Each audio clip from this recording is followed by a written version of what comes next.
दोस्तों, आज हम जिस ऐतिहासिक और पौराणिक घटना का विश्लेषण करने जा रहे हैं ना, वो सच में रोंगटे खड़े कर देने वाली है।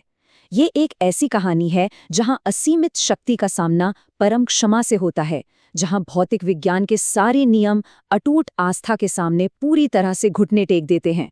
हम बात कर रहे हैं समुद्र पर बने उस ऐतिहासिक राम सेतु की, जिसने सच में असंभव को संभव कर दिखाया था। तो चलिए, बिना किसी देरी के सीधे इस भव्य कथा की गहराई में उतरते हैं और समझते हैं कि असल में वहां हुआ क्या था। अब सीधे उस पल में चलते हैं जहां धैर्य की सारी सीमाएं टूट चुकी हैं। मतलब सोचिए, 3 दिन की लगातार शांतिपूर्ण प्रार्थना के बाद भी जब समुद्र ने रास्ता नहीं दिया, तो मर्यादा पुरुषोत्तम राम का धैर्य भी जवाब दे गया। स्क्रीन पर जो आप देख रहे हैं वो कोई साधारण चेतावनी नहीं है, बल्कि एक प्रलय की शुरुआत है। प्रभु राम ने अपने दिव्य कोदंड धनुष पर बाण चढ़ा लिया है। उनकी आवाज में ऐसा गर्जन है जो सच में दिशाओं को कंपा रहा है। आंखें क्रोध से लाल हैं और उनके इस रौद्र रूप को देखकर मानो पूरी सृष्टि ही कांप उठी है।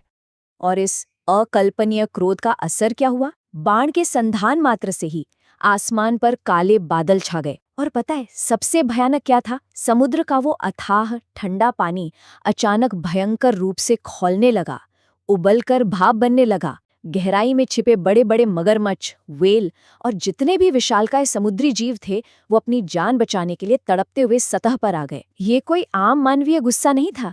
ये साफ दिखा रहा था कि राम का ये क्रोध एक विश्वविनाशक प्रलयंकारी शक्ति का प्रकटीकरण था। अब इस खौफनाक माहौल में टेंशन और भी ज्यादा तब बढ़ जाती है जब लक्ष्मण जी भी अपना पूरा समर्थन दे देते हैं। हम सब जानते हैं कि लक्ष्मण जी का स्वभाव हमेशा से थोड़ा उग्र रहा है, और यहाँ उनका ये कथन स्थिति की गंभीरता को कई गुना बढ़ा देता है। वो पूरे जोश के साथ कहते हैं कि ये अहंकारी समुद्र इसी दंड के लायक है। इस पल में ना ऐसा लगने लगता है कि मानो अब समुद्र का संपूर्ण विनाश बस कुछ ही सेकंड दूर है। ये एक ऐसा पॉइंट है जहां से पीछे लौटना लगभग नामुमकिन लग रहा है। अच्छा, जिस अस्त्र ने ये सारा हाहाकार मचाया है ना, उसे समझना बहुत जरूरी है। अग्निबाण। ये कोई साधारण तीर बिल्कुल नहीं है। ये एक ऐसा पौराणिक और विध्वंसक हथियार है जिसे अगर एक बार छोड़ दिया जाए तो वो तब तक शांत नहीं होता जब तक अपने लक्ष्य को पूरी तरह से राख न कर दे। मतलब ये बाण के रूप में साक्षात अग्निदेव का ही एक रूप है। धनुष पर चढ़े इस बाण की ताकत देखकर ये एकदम साफ हो गया था कि समुद्र के पास अब बचने का कोई भी विकल्प नहीं बचा है। लेकिन फिर एकदम से पूरा सीन बदल जाता है। उस खौलते हुए पानी के बीच से एक विशालकाय आकृति बाहर आती है। जी हाँ, ये स्वयं समुद्रदेव हैं। रत्नों और आभूषणों से लदे हुए हैं, लेकिन इस समय वो किसी राजा की तरह नहीं, बल्कि एक बेहद डरे हुए याचक की तरह दिख रहे हैं। उनका पूरा शरीर कांप रहा है और वो बिना किसी संकोच के तुरंत भगवान राम के सामने घुटनों के बल गिर पड़ते हैं और हाथ जोड़ लेते हैं। ये आत्मसमर्पण का वो दृश्य है जहां असीम क्रोध के सामने प्रकृति खुद नतमस्तक हो जाती है। और यहाँ से हमारी कहानी एक बिल्कुल नया मोड़ लेती है। यहाँ समुद्रदेव जो बात कहते हैं ना, वो बहुत ही दार्शनिक और गहरी है। वे राम जी से कहते हैं कि हे प्रभु, आपने ही तो सृष्टि की रचना के समय मुझे ये जड़ यानी स्थिर स्वभाव दिया है। अब अगर मैं अपना ही स्वभाव छोड़ दूं तो सृष्टि का तो नियम ही टूट जाएगा ना। और फिर वे एक बहुत ही मार्मिक सवाल पूछते हैं कि अगर वे सूख गए तो उन करोड़ों निर्दोष समुद्री जीवों का क्या होगा। ये एक ऐसा पल है जहां अचानक सारा शोर थम सा जाता है। समुद्रदेव का ये तर्क कूटनीति और प्रकृति के नियमों का इतना बेहतरीन उदाहरण है जो राम को भी शांत होने पर विवश कर देता है। अब देखिए, यहाँ जो सबसे दिलचस्प बात निकल कर आती है वो ये है कि समुद्रदेव सिर्फ माफी मांगकर चुप नहीं होते, बल्कि वो एक बहुत ही प्रैक्टिकल और रणनीतिक समाधान भी लेकर आते हैं। वो जानते हैं कि राम का बाण एक बार चढ़ गया तो वापस नहीं लिया जा सकता। इसलिए वो पहला सुझाव देते हैं कि इस विनाशकारी ऊर्जा को उत्तर दिशा की ओर मोड़ दिया जाए, और दूसरा, वो रास्ता न होने की समस्या का सबसे सटीक हल देते हैं, वानर सेना के 2 भाइयों नल और नील का उपयोग करके पुल बनाना। यह सच में क्राइसिस मैनेजमेंट का एक बेहतरीन उदाहरण है, जहां तबाही को टालकर निर्माण का रास्ता खोला जाता है।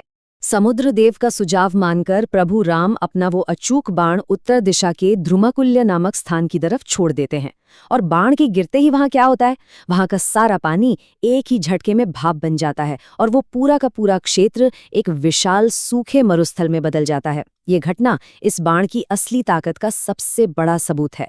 खैर, बाण के जाते ही राम जी का क्रोध भी शांत हो जाता है और अब सबका पूरा फोकस विनाश से हटकर निर्माण यानी सेतु बनाने की ओर आ जाता है। तो अब सवाल ये है कि आखिर ये नल और नील हैं कौन? इनकी कहानी बड़ी ही रोचक है। बचपन में ना ये दोनों भाई बहुत शरारती थे और अक्सर ऋषियों का सामान पानी में फेंक दिया करते थे। इससे तंग आकर एक ऋषि ने इन्हें एक ऐसा अनोखा आशीर्वाद या कह लीजिए श्राप दिया कि उनके हाथ से फेंकी गई कोई भी चीज कभी पानी में नहीं डूबेगी, वो हमेशा तैरती रहेगी। और देखिए, समय का खेल, वही जादुई शक्ति आज उनकी नियति बन गई और इसी वजह से उन्हें इस असंभव पुल का निर्माण करने के लिए मुख्य इंजीनियर के रूप में चुना गया। लेकिन भाई, कोई भी महाकाव्य बिना किसी संघर्ष के तो पूरा होता नहीं है। काम शुरू होता है।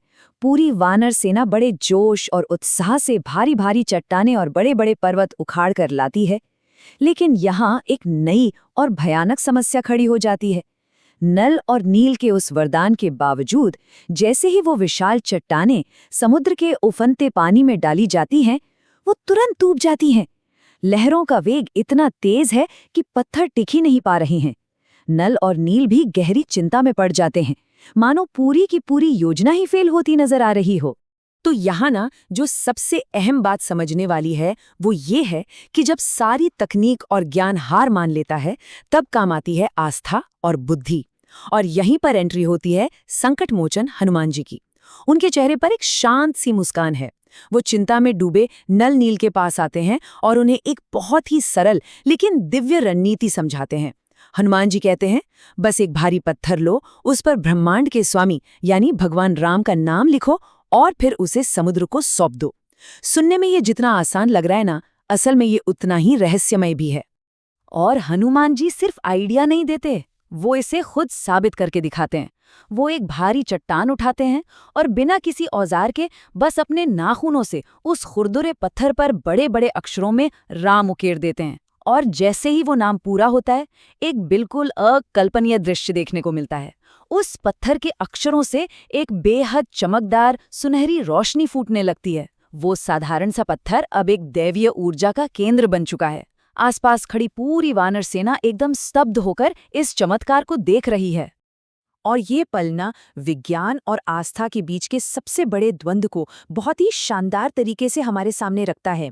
एक तरफ विज्ञान और भूगोल के कठोर भौतिक नियम हैं, जो साफ कहते हैं कि इतने भारी पत्थर का पानी में डूबना 100% तय है, इसमें कोई अपवाद हो ही नहीं सकता। लेकिन दूसरी तरफ ये एक सर्वोच्च आध्यात्मिक परीक्षा है। ये टेस्ट इस बात का है कि क्या एक दैवीय नाम में इतनी असीम शक्ति हो सकती है कि वो प्रकृति के सबसे कठोर नियमों को भी पलट दे। सच कहूं तो ये पल वाकई सांसें थाम लेने वाला है। अब नल और नील उस दैवीय पत्थर को बहुत ही सावधानी से समुद्र की लहरों पर छोड़ते हैं। पत्थर पानी की सतह को छूता है, कुछ पल के लिए वो थोड़ा नीचे जाता है, पानी में बुलबुले उठते हैं और वहां खड़े हरेक व्यक्ति की धड़कनें रुक जाती हैं। लेकिन फिर अचानक वो भारी भरकम चट्टान चमत्कारिक रूप से वापस ऊपर की ओर आती है और समुद्र की अशांत लहरों के ऊपर बिल्कुल एक नाव की तरह स्थिरता से तैरने लगती है। गुरुत्वाकर्षण का नियम पूरी तरह से हार चुका है। पीछे खड़ी वानर सेना में जय श्री राम का ऐसा प्रचंड जय घोष होता है कि मानो पूरा आसमान ही गूंज उठता है। इस पहले चमत्कार का असर इतना जबरदस्त था कि मानो पूरी सेना में करंट दौड़ गया हो। हनुमान जी तुरंत एक दूसरा पत्थर लाते हैं, उस पर भी नाम लिखते हैं और क्या देखते हैं, वो भी तैरने लगता है। ये देखकर निराशा से घिरी सेना का तनाव एकदम से खुशी में बदल जाता है। पूरी वानर सेना अब एक नए और प्रचंड उत्साह के साथ बड़े बड़े पर्वत और चट्टानें लाने के लिए दौड़ पड़ती है। लेकिन कहानी अभी खत्म नहीं हुई है दोस्तों। सवाल यह है कि क्या ये तैरते हुए पत्थर इतने मजबूत होंगे कि उन पर लाखों वानर सैनिक और भारी हथियार लंका तक जा सकें? और उधर लंका में बैठा वो शक्तिशाली रावण इस दैवीय चमत्कार का आखिर क्या जवाब देगा? तो आज का हमारा ये विश्लेषण एक बहुत ही गहरे और सोचने पर मजबूर कर देने वाले सवाल के साथ खत्म होता है। क्या वास्तव में उस व्यक्ति या ईश्वर से भी अधिक शक्ति उसके नाम में होती है?